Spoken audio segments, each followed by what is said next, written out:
As I told you on 9/11, I suddenly realized it was my task to make difficult books readable, which is what I've done on the back table. I sometimes describe myself as a man who reads big, thick, old books and writes modern, small books that anyone can understand. And actually, I rather enjoy it. I don't surf the web. People are disappointed when they run into me sometime and some other counter-jihadist, they go, "Have you seen my website?" No. I don't even go to my own website. I have very little interest in the web except for Craigslist and Yahoo headlines and Drudge. That's it. So I like reading big, thick, old books. I really do. But I thought when I got my books written, in which the Quran was easy to understand, here's Muhammad, easy to understand, all these books on Sharia and everything were easy to understand, I thought, we win. No, we don't even have game. Because what I discovered was, other than a minority view, and trust me, you are so minor, everyone else's reaction to the knowledge, to the answer to question, what is the true nature of Islam, react in fear, hatred, and anger. When I try to explain to people something about Islam, they're terrified. So I thought people would run when I got my books published, and indeed they did run away from me. So I thought there was just one great question. What is the true nature of Islam? But I found there was a second question more important. Why are we afraid to know Islam? Now, remember I told you about stories? Here's the thing. My books are factual. They work here. But in dealing with human beings, if you're going to make a sale, any salesman will tell you this, the facts are secondary to the feelings. And where you get feelings is from stories, amongst other places. And I began to think about, why is everyone so afraid even though they don't know anything? Well, it turns out they do know little figments of stories about Islam that involve violence. And the knowledge that they were into the slave trade does not come as a shock, really. So, remember I told you that the house of Sufism was like a palace with a smell coming up from the basement? Everyone smelled that smell. They just don't want to talk about it. But it's somewhere deep in the back, almost primordial mind. So, the problem is we don't know the history of Islam. We don't know the answer to this question. This is the world of Islam. How did it happen? You can ask very intelligent people, and they will not be able to give you the answer to this question. How did North Africa go from being European and Christian to becoming Arab and Muslim? How did that happen? And is that an important question? How did the Middle East go from being Christian to Muslim? And is that an important question? I think it's an overwhelmingly important question. All right. Now, to understand how that Islamic world came about, we're going to have to go about and see how Islam entered our world. Now, to do that, Islam entered the world of the Byzantine Empire. We know that in the Sirah, Muhammad's life, his last days were spent killing Christians and subjugating them. After he died, that process continued. So, let's describe the world that Islam invaded. Now, we're told that the Roman Empire collapsed when the German barbarians invaded Rome. You all heard that story? Well, that's false. That is not true. It is wrong. What happened was, after the German barbarian tribes invaded Rome, they set up their own version of the Roman Empire. They retained classical culture. They spoke Roman. They hired Roman philosophers and Roman attorneys to teach their children and to run their schools. They came into the Roman Empire not to destroy the empire, but just to get the goods for themselves. The eastern part of the empire, so-called Byzantine Empire, is over here. Now, this is after the German invasion. The important point is this: there was still a classical empire. It's not collapsed. Then, after the fall of Rome, the Byzantines gradually exerted their political influence till now this was the new form of the Roman Empire. This is the Byzantine Empire, and it is about to be invaded. This is the classical world that Islam invaded. Notice that the classical world is still up and running. It's critical to remember that. It was now weak, but it was still up and running. We're going to see what caused its collapse. Here we see in 25 years, 3 stages of development of the spread of Islam. This is 25 years' work. How is it that the Arabs were able to do to the Byzantine Empire what the Persians could not do in Iran? Here's the answer to that question. It has to do with Iran, actually. The Greeks and the Persians had been having wars since forever. All right? The 300 at Thermopylae, that was about the Persians. All right? Alexander the Great, he defeated the Persians. The Persians kept hammering on the Romans and then the Byzantines, and 25 years before Islam invaded, there was one massive last series of battles that left Persia weak and the Byzantine Empire very weak. Then comes along the Black Plague. 1 person in 3 dies.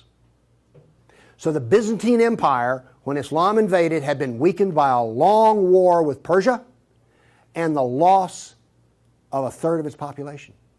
The economy had collapsed by 2/3. You think the Obama economy is bad? Try 2/3.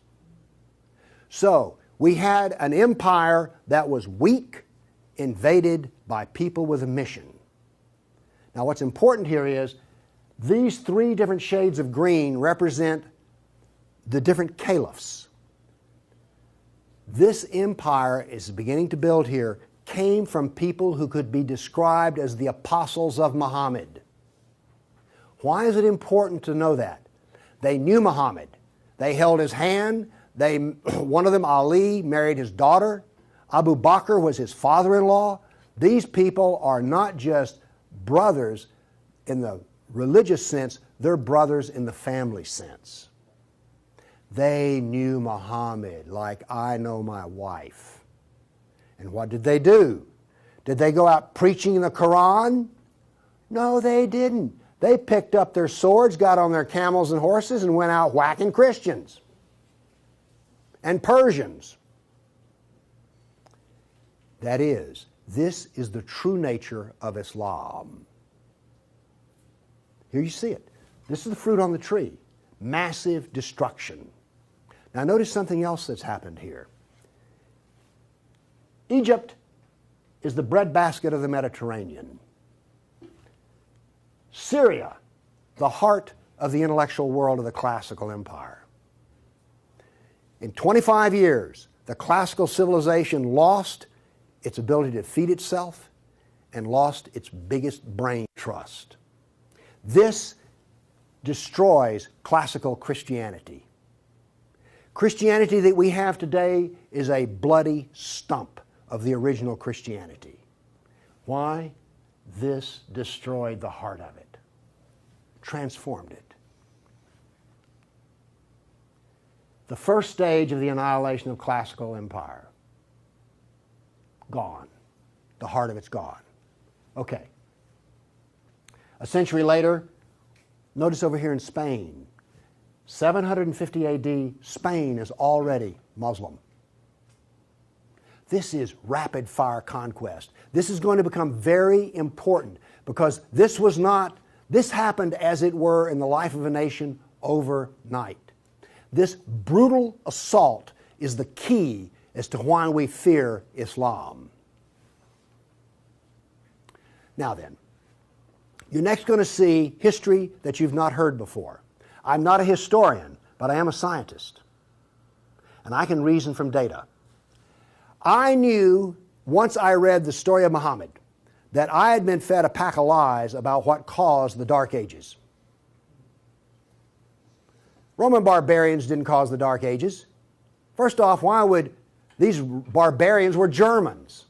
These are the same people who made Germany. You're telling me they were too stupid to learn how to do Roman law and stuff? Of course not. They were very intelligent people. They didn't cause the collapse. But that's the classical theory. If you go to Vanderbilt, that's what they'll teach you. Here we go with the data.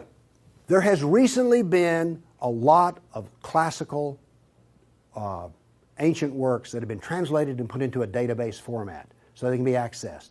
There's been massive archaeological research under the ocean and at the edge of the Mediterranean. From this archaeological research, we're able to track history and economies. All right? That figure I gave you about how the economy collapsed, that came from the study of sunken vessels. Because if you're not buying much, you know, if 1 in 10, let's say 1 in 10 ships is sunk, that figure's not that high, but whatever.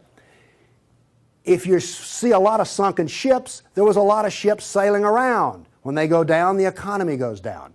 So from this data, we know a lot. And this, in particular, the database of ancient documents, gives us 548 battles that Islam fought against the classical world. This is all new information. I've talked with people who consider themselves history buffs, and they go, well, let's see, battles of Islam against Europe. Let's see, we've got the invasion, we got Tours, we got the invasion of at Gibraltar, we've got Lepanto, Gates of Vienna, collapse of... Okay, that's 5. You talk to a historian, and those are the 5 battles they can scratch up. And then I remind you, you can have all of these slides if you just send me an email for it. Okay, what does this new data show us? It shows us this. See the white spots? They're brand new battles. They're going to change to red. These are new. Every time, we're going to show you this all over again. Every tick is 20 years. The new battles for that 20-year period come up in white, then they fade to red to show you the history. So white's what's happening right now, red has happened. Let's see how these 548 battles act out over. We're going to watch, in 70 seconds, we're going to watch 1,200 years of conquest. Look how fast this is happening. Bam! Here comes... You didn't know France was hammered that hard, did you? You heard of Tours. Watch what's happening in Spain, in the islands. Now, many of these raids or battles, if they're at the coastline, are slave raids. The slaving that took place in here was extensive and went on and on. All of this work is also happening now then. We're now into the golden age of Baghdad. This is the punishment that's being handed out to Christians everywhere. In Spain, after one battle, there were knights' heads were cut off and they made a pile so high that a man on horseback couldn't see over them. All of the European civilization in North Africa is now gone. I have a question. Have you read the 13th tribe? No. Okay. Now, pretty soon, and by the way, there will be a period of time, and you can see the clock running up here, there will be a brief blip of 5 battles that occur in North Africa, the Barbary Pirate Wars. We're on there. Okay? Now then, Byzantium has fallen. Now then, Eastern Europe is being hammered. Notice that it is relentless. It doesn't stop. This is the history that you're never told about. This is the history that explains how all of this came about. Now then, they're getting slower because Islam is becoming weaker.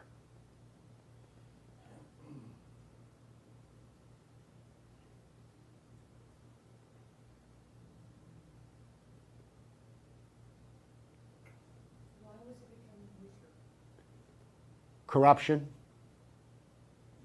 All empires collapse from the inside ultimately. Okay. I say that what caused the collapse of classical civilization was not the invading German barbarian tribes. I say that classical civilization was destroyed by Islam. Now comes the question, why do we not want to know that? We're going to answer that question. All right, now I want to give you the headlines. With all those little dots, basically what I've showed you is just quantity. Okay? Relentless, but quantity.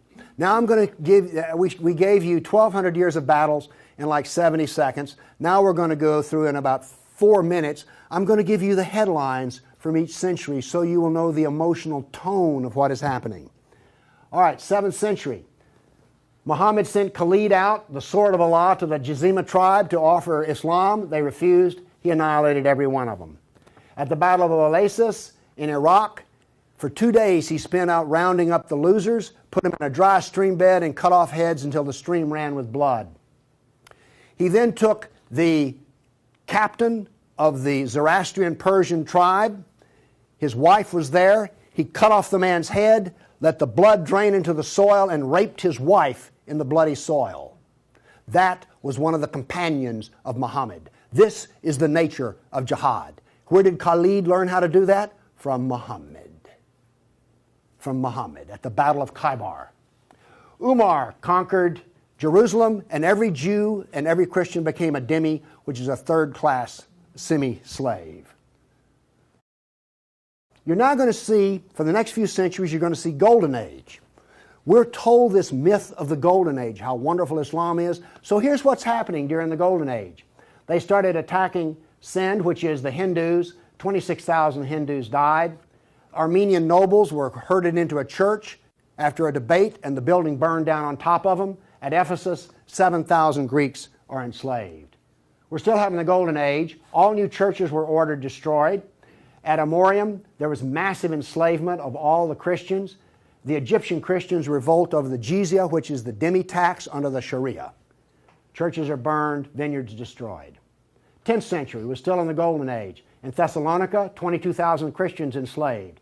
Christians massacred in Seville. In Egypt and Syria, 30,000 churches destroyed. You have your religion, I have mine. Still in the Golden Age, 6,000 Jews in Morocco killed, hundreds of Jews in Cordoba killed, 4,000 Jews in Granada killed, Georgia and Armenia invaded. In Hindustan, 15,000 killed, 500,000 enslaved. Golden Age, still upon us. In Yemen, the Jews are given the choice of convert or die. The Christians of Granada are deported to Morocco. And in India, cities are destroyed under the order convert or die. In one town, 20,000 Hindus became slaves. Still the Golden Age. 50,000 Hindu slaves decided to get freedom by converting to Islam. A new 20-year campaign created 400,000 new Muslims out of Hindus. Buddhist monks butchered, nuns raped. In Damascus and Safed, mass murder of Christians. Jews in Marrakesh massacred. Tabriz, forced conversion of Jews. Still, we're in the Golden Age. There are riots in Cairo. Churches are burned. Jews of Tabriz are forced to convert. Tamerlane, one of the most evil men who ever lived, massacred 90,000 Hindus in one day. 30,000 in another battle, massacred in cold blood. Another Muslim leader takes 180,000 Hindu slaves. Oops, we're out of the Golden Age. See if you notice any change in tenor. Tamerlane destroys 700 villages in India. Now then comes He then turned to Iraq and annihilated the Nestorian and Jacobite Christians. The Nestorian Christians, half of the Silk Route in China was Nestorian Christian. The Nestorian Christians had emissaries and missionaries in the court of China. Afghanistan was partly Christian. All right? Gone. This is part of the destruction of the church that no one knows about. 700 years of attack, they finally destroy Constantinople. 16th century, the son of Tamerlane destroys temples, forced conversions. Two of his generals built 2 towers of human heads. Once again, you couldn't see over them. And then noble women, Hindu women, started the practice of sati, which was mass suicide in order not to be sex slaves inside of the Sultan's harem. 17th century, Jews of Yemen and Persia forced to convert, forced conversions of Greeks. The Zoroastrians are persecuted in Persia, and over 500,000 killed Hindus. 18th century, more Zoroastrian persecution, Jews of Jeddah expelled, Jews of Morocco massacred, Hindu persecution continues. 19th century, more forced conversion of Jews, Jews of Baghdad massacred. Oops, 250,000 Armenian Christians slaughtered in Turkey. Now then, in Persia, the Zoroastrians are completely annihilated. 20th century, over 1 million Armenian Christians killed. 1 million. So you now not only know the number of battles, you now see the tenor of what's going on. You now know quality and quantity. Do you get the drift on how bad this was? Now then, the establishment doctrine is that we've already told you classical collapse had nothing to do with Islam, and indeed Islam was a source of good because the hillbilly Europeans lost their classical learning and the shrewd, smart Arab Muslims preserved all the knowledge in the Golden Age. This is what is taught in our schools. I maintain that it was annihilated by Islam. Okay, we've been talking about land here. I now want to talk about water because classical civilization was based upon the Mediterranean Sea. Egypt was part of the Mediterranean world. It was not part of the African world, okay?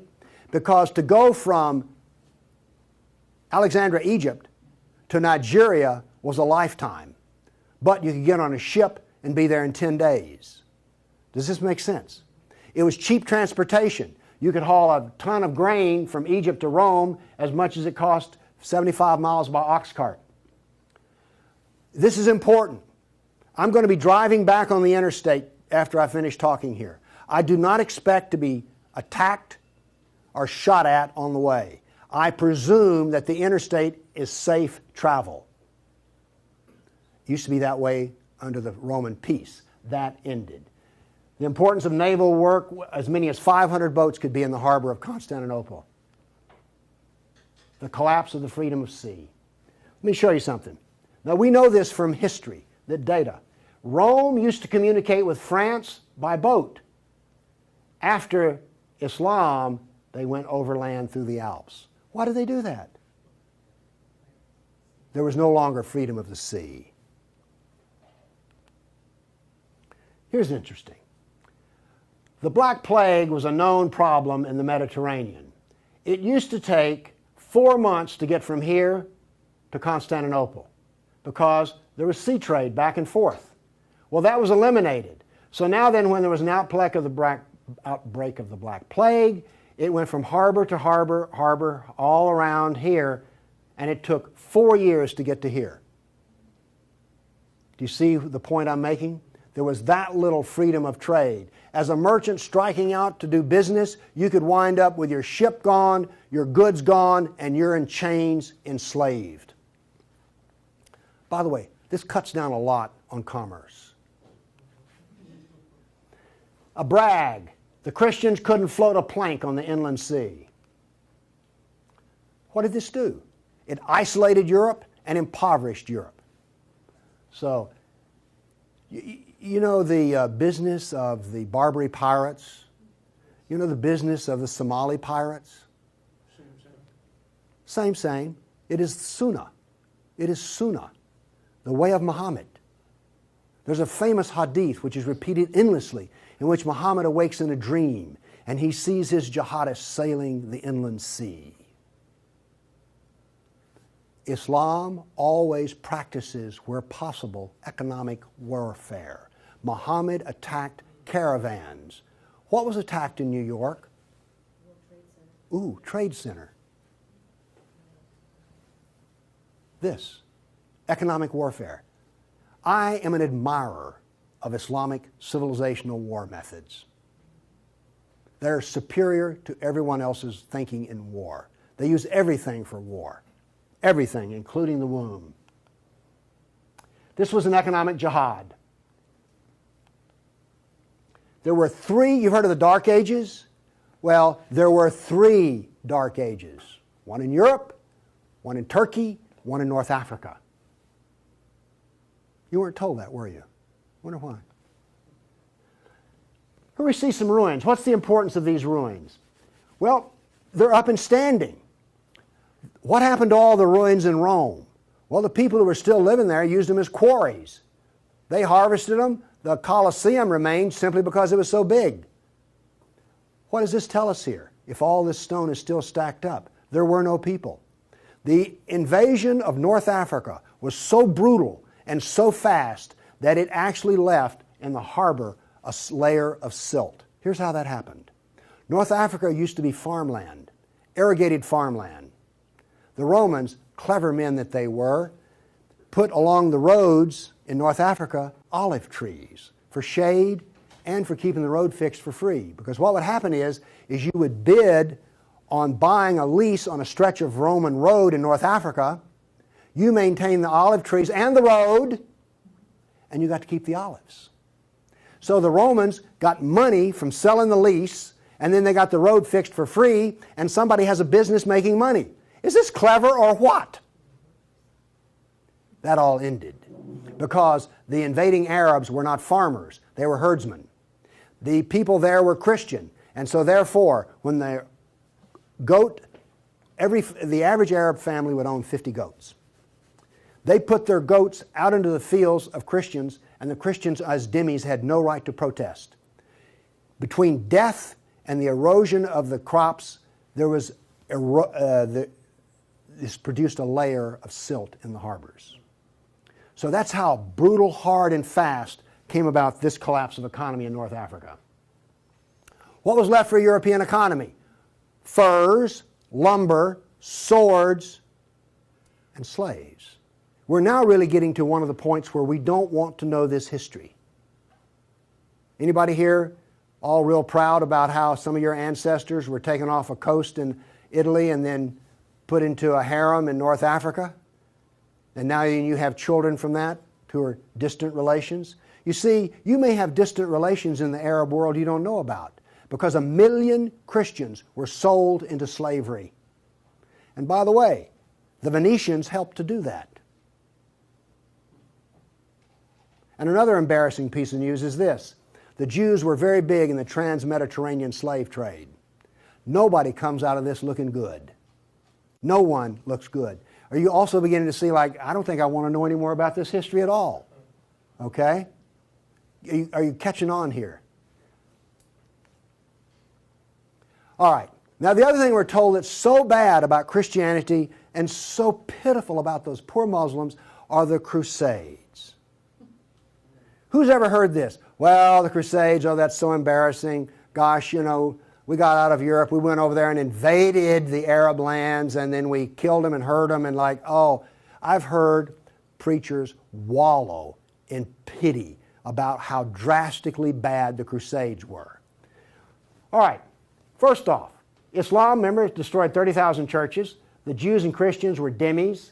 There was infinite number of brutality against Christians. Christians were fleeing the Middle East, and the Byzantine emperor appealed to the Pope, help us, please. Now, this was a big thing to do because the Byzantine emperor and the Pope did not get along at all.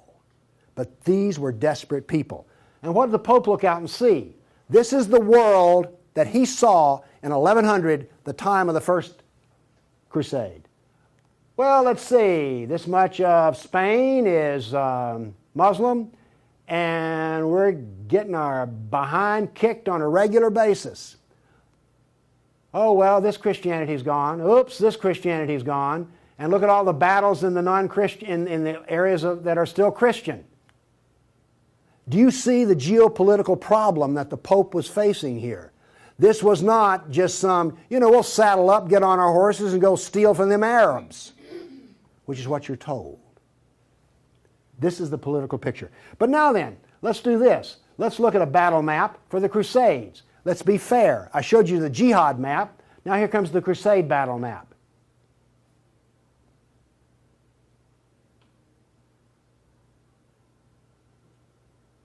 We're almost done. That's it. Now we're told that the Crusades are the moral equivalent of jihad. And therefore we need to be ashamed and whine and cry. All right. The Crusades were defensive, lasted 300 years, and the last one was over 800 years ago. All the jihad was offensive, lasted 1,400 years, and it's happening right now. In all probability, some Christian is being slaughtered in Nigeria today. Now, Is this moral equivalence?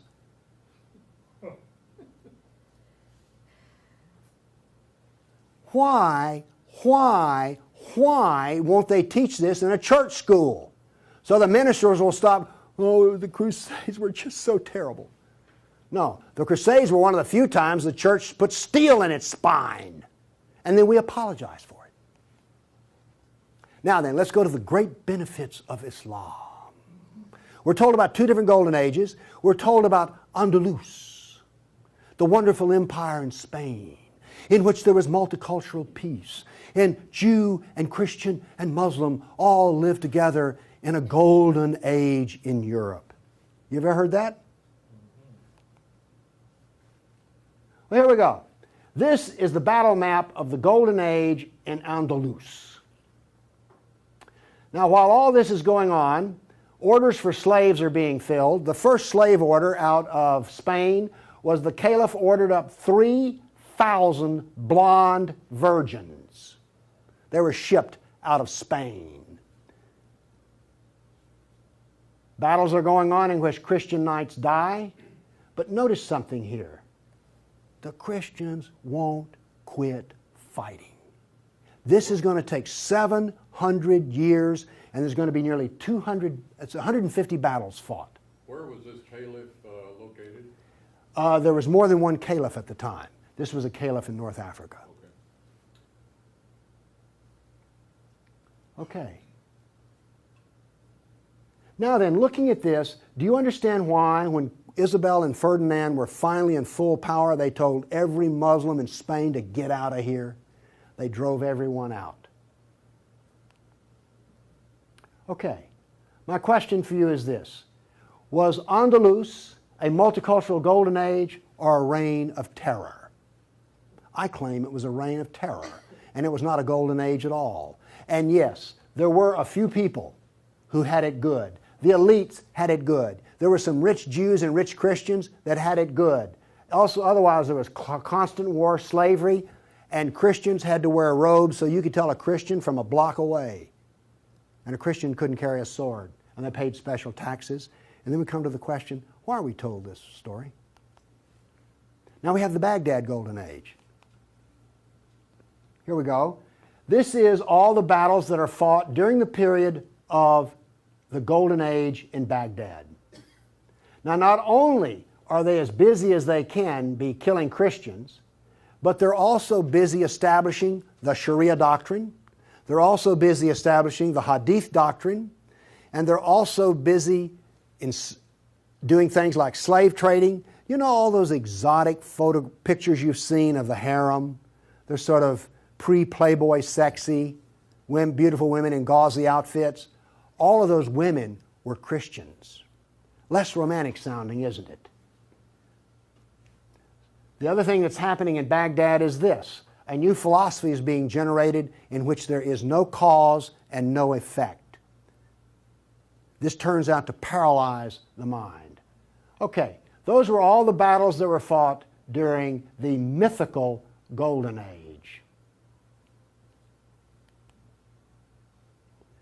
Okay, during the Golden Age, Christians and Jews were dhimmis, Christians were sex slaves. Here's one that gets me. During this Baghdad Golden Age, they evolved a philosophy in which there were no laws of nature and there was no cause and effect. I'm a scientist. We work off of two laws, the law of contradiction, does the data contradict the data, and the law of cause and effect. I've just explained to you why, out of their Golden Age, why you don't find Muslims getting Nobel Prizes in science. You cannot be a scientist and not believe in cause and effect. You just can't. Won't work. Now then, the Christians did all of the vaunted translation of the Golden Age text, and get this. We're told that this was such a great peak of learning, they destroyed 90% of the books. And we're told that the remaining 10% they preserved is like, oh, this was the Golden Age. Oh, we live in eternal gratitude to the Muslims. If they had come along, we'd have had 100% of them. Presented with a library in India, the largest library in the world was a Buddhist library in Nalanda. They came to him and reported the existence after they had conquered, and they said, "What shall we do with the library?" The order from the general was this: if it contains any information that is in the Quran, we already have it, burn it. And if it contains any information that is not in the Quran, it is false, burn it. The same was done with most all of the libraries. And why are we told this was some wonderful golden age that preserved knowledge for us? Ottoman Empire, 1683. The reason I have this up here, Islam in Europe. That's the world today. I've now explained to you how this world came about. It came about through relentless, brutal persecution of everyone who was not a Muslim. Now then, let's change to modern times. All of that work stops in 1922. This works off a database of 19,000 jihad attacks since 9/11. There are things like this. I know the date, the country, the city, how many are killed, how many injured, and a description. Now, when you present a guy like me with 19,000 pieces of data, I start asking questions. How do we make this make sense? So let's make it make sense. By the way, you did hear all about these 19,000 attacks in the Tennessean and the local newspaper, didn't you? You did hear about this. It was on the nightly news. We heard about Fort Hood. Oh, the workplace incident. Oh yeah, I got that. All right. Anyway, moving along here. This, by the way, is where all these took place. I just think that's interesting. And you'll notice something. This is the Islamic world, and it all centers around it. But notice how much is happening in Europe. Okay.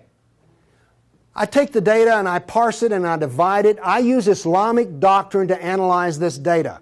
What does Islam insist on? Well, in my first lecture, I told you they're fixated on the kafir, right? So I use the kafir to analyze this data from an Islamic standpoint. See, I'm the ultimate multiculturalist. No, really. I'm the only person you've ever met who analyzes Islam on the basis of Islam. Here we go.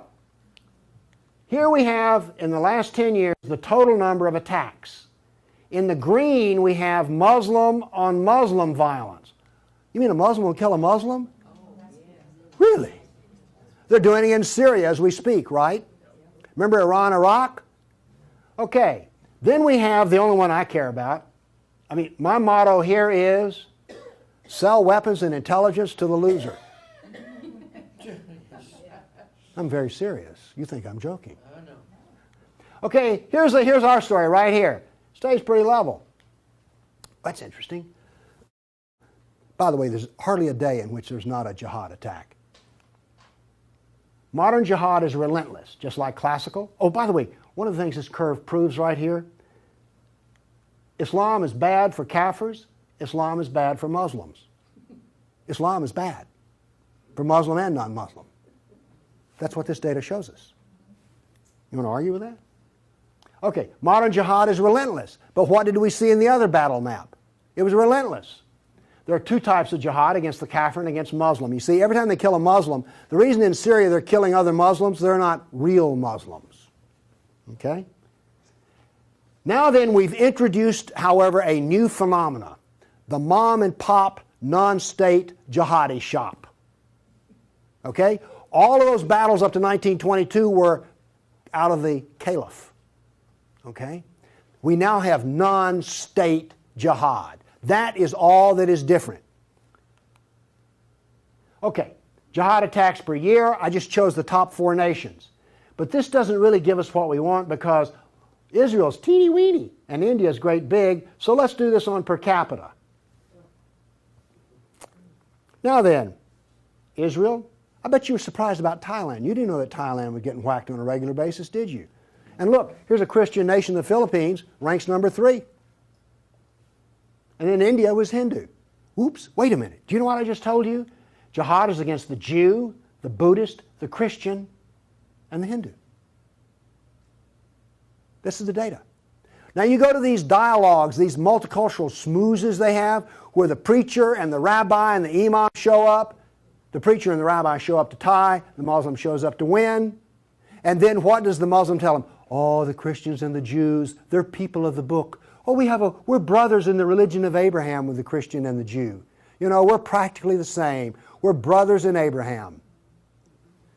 How's that stuff work out? Well, here's one of your people of the book. Here's another people of the book.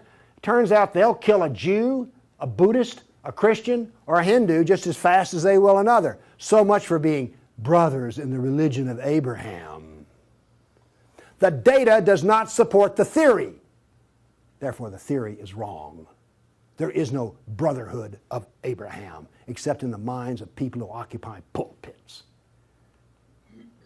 The jihad is against the Jew, the Buddhist, the Christian, the Hindu, and the secularists, by the way. The secularists are the worst of all. Well, maybe worse than the Hindu. It gets hard to know, you know, I mean, really. It's against all kafirs. That's who the jihad is against. The religion of peace. Here we go. 548 battles, 19,000 jihad attacks. In 12 decades and 1,400 years that are jihad-free. Therefore, Islam is 91% violence and 9% peace. So George Bush was 9% right when he declared religion of peace. Constant violence is why? There's a doctrine. The doctrine of jihad is found in the Sirah, the Quran, and the Hadith. We've already been over this. They don't like kafirs. We have a whole doctrine of jihad within the text. Islam was only successful through jihad. Therefore, we have a doctrine which produces jihad, and it produces this effect of the collapse of civilizations. Here you go. Tears of jihad. 270 million dead over 1,400 years. Read them and weep. Read them and weep. The doctrine drives history. History shows the true nature of political Islam. Political Islam is the enemy of all Kafir nations. There's an intellectual history. In 1,400 years, I've read a lot of old documents. They never talk about the Muslim. They talk about the Arab, the Turk, the Moor, Al-Qaeda, Asian, and it's always been by specialists. And today, all the established specialists are apologists for Islam. Why was the Quran code not cracked recently? How come we don't teach Muhammad? And why is the Golden Age propaganda taught? Why do we remain ignorant and keep suffering? I maintain there's a reason for this. I maintain that this constant brutality over the centuries has produced in the Western mind the equivalent of the abused dog, the beaten wife, and the raped child. We do not think correctly. Everybody's seen the beaten dog that when you approach it, that is the Western mind. We deny the attacks. How much jihad is ever reported? The churches will not even admit that a Christian suffers anywhere. Fear. Muhammad used fear. Any public critic of Islam has a certain fear element there. Guilt. Oh, we haven't treated Islam right. If we treated him better, everything would be good. We don't teach the history. We humiliated. Who here is going to go home and brag about how your ancestors were slaves, how your history was annihilated, and that all we teach is the lie of the Golden Age? Have you not noticed since 9/11 how bitter and angry politics has gotten? The reason is we're not allowed to get angry at the enemy, so we get cranky with each other. We're powerless. Anybody want to debate about this? The abuser. Muslims will not admit they sold a single slave or ever killed a person. They're arrogant and self-confident. Islam is perfect. Word Islam means submit. They expect submission out of us, and they get it. Islam is the victim. After 9/11, I heard this. The real victims of 9/11 were the Muslims. You've heard that anywhere? After 1,400 years of jihad, brutality, enslavement, theft, deception, rape, annihilation, and insults, the Kafir mind has become identical to that of an abused victim.